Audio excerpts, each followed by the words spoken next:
What's going on, everyone? Welcome to my first video. This channel is going to be intended to give some tips for those who are looking into getting into the investments of the stock market, whether it's through Fidelity, Vanguard, whatever you use, Robinhood. Now, we're going to get right into it. There's three tickers on the front. I'm not advising to invest in these three tickers. They're just going to be examples that I use throughout these videos. We're going to be looking at EPD specifically today. But overall, the intention of this video and this channel is to help anybody out there who may be just needing some guidance with investing. There's no cookie cutter way to invest in companies, but I've found a consistent way that I believe is a good way to go about it. So we're going to get right into it. So first and foremost, we have a breakdown of what we're going to be doing. So the three that work for me are using the current ratio, and I'm going to get into what all of these are. And these are just basic accounting fundamentals. So it's not rocket science. They're pretty simple things that you can look at as you'll see in a little bit. So number one, we're going to look at the current ratio. Number two, we're going to look at the operating margin, or pretty much operating profit margin. And then three, we're going to look at the cash flow and how that looks for companies. And we're going to be using Yahoo Finance for all of this. Now, if you're not familiar with Yahoo Finance, you can use any other platform that gives you the information on these companies, but I like to use Yahoo Finance. Everything's pretty straightforward. Okay, so we do have some disclaimers. First and foremost, I am not a financial advisor. I do not have any sort of certification in financial advice. I just have an undergraduate in business administration. Stock markets depend on many factors, so I can give you a lot of information today, but that doesn't necessarily translate to what could or should happen in the stock market, especially right now, given the administration that we have. Things can change from day to day. So yes, guidance is helpful, but it's not 100%. This is not a get-rich-quick plan, okay? I believe investing requires time, and you'll see here in a minute some other people believe that as well. And of course, the more due diligence that you do, the better. This can be a helpful guiding light, but it's always best to go out there and do more research on your own. And just some quotes real quick. The stock market is a device for transferring money from the impatient to the patient. So that's kind of harsh, but it does require patience being invested in the stock market. Now, can you do things quickly in the stock market? Yes, but that's a lot of education that you need to be successful in that. If you aren't willing to own a stock for 10 years, don't even think about owning it for 10 minutes. So sometimes we buy stuff, guilty as charged. We buy stuff when we have no idea what it is. And lastly, know what you own and know why you own it. Okay, so the first thing that we're going to look at, that I like to look at, is the current ratio. So what is it? It's a metric that assesses a company's ability to pay off its short-term liabilities with its short-term assets. Okay, so what is an asset? Something that you own. Okay, a building, cash, assets. What's a liability? Something that you owe. So ideally, your current what the current ratio is current assets over current liabilities, and ideally it's above 1, because that means that you have more ownership than what you owe, and we always want that. We always want to own more than what we owe, right? So ideally, it's above 1. It doesn't have to be, but the closer to 1 or above 1, the better for your current ratio. Let me say that again. The closer to 1 or above 1 that your current ratio is, the better. The further from 1, not so good. So where do you find it? You find it in the balance sheet. So if we have a snippet here from Yahoo Finance. If you go to, I picked EPD, you go to their financials and you can go to their balance sheet. So how do you calculate current ratio? It's very simple. You just divide current assets divided by current liabilities. So if we look at the example for EPD, sorry about that. We have right here. So we have current assets, okay, which is everything's in thousands already, so 15 billion, 1,333 million, and then we have current liabilities, that amount right there. So right off the bat, I can already tell you that's going to be less than 1. Not a deal breaker, but let's make sure how far from 1 we are. So current assets, 15,133 divided by current liabilities, 15,177. That leads to a current ratio, sorry, bad typos, guys, sorry.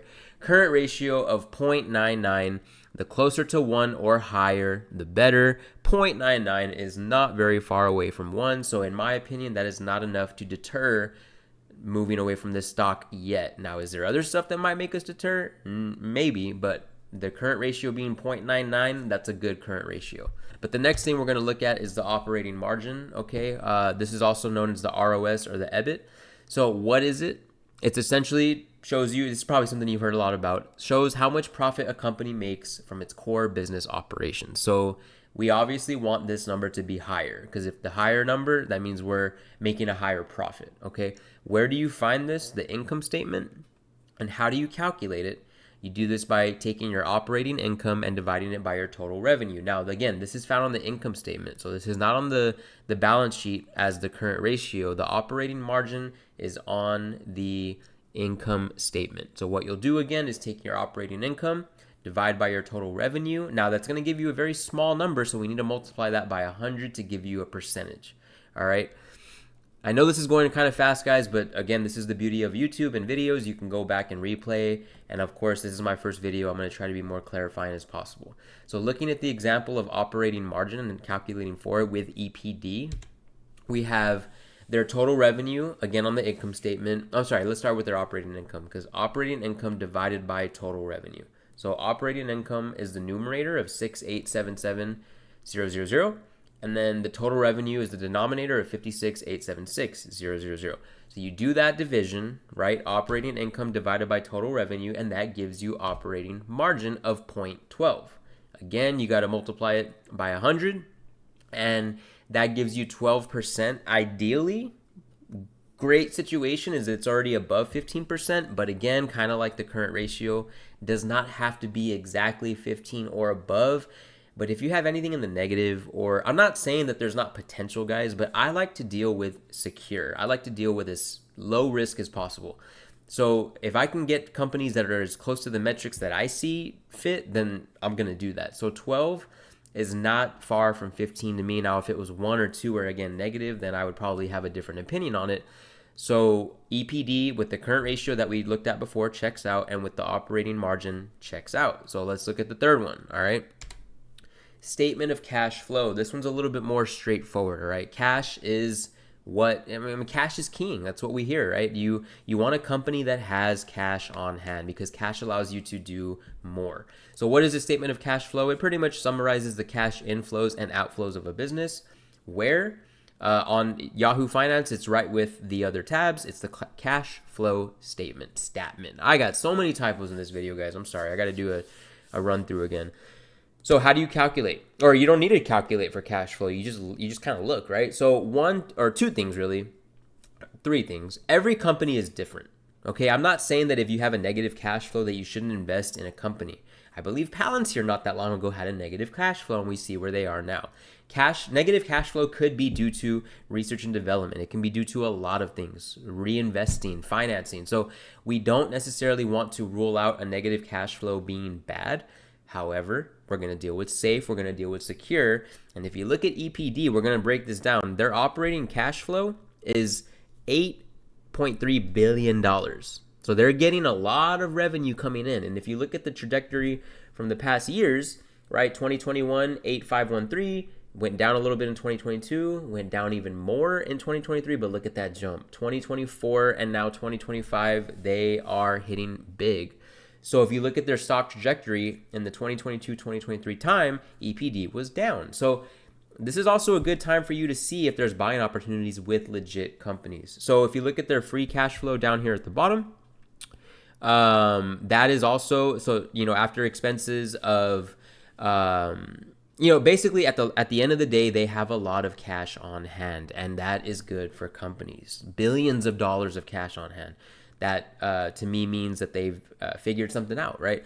And if you look at EPD specifically, they've been doing a lot of reinvesting, a lot of financing, and they still have a solid end cash position. So it's nice. Of course, there's a lot of things to look at, guys. There's debt. There's just financial statements, right? Releases and stuff like that. News, buybacks, reverse splits, or stock splits. There's so much to get into. But when it comes to fundamentals of accounting, I believe that these three things make it as simple as possible to look at companies and say, hey, a 5 minute, or maybe even less than that, a 5 minute check to say, does this company have potential? Now, there's so much going on in the stock market right now, so in my opinion, it's best to deal with secure. All right, so let me know what you guys think of this video. I really enjoyed this, but just to summarize again, the three that work for me are my current ratio, operating margin, and cash flow, observing that using Yahoo Finance. If you guys have anything else that works for you, please let me know. This is a channel of sharing wealth and knowledge, so let me know if you guys have any questions. Again, I know this was kind of a fast video, but they'll only get better. I really appreciate feedback, so please let me know what you guys think. Have a great weekend.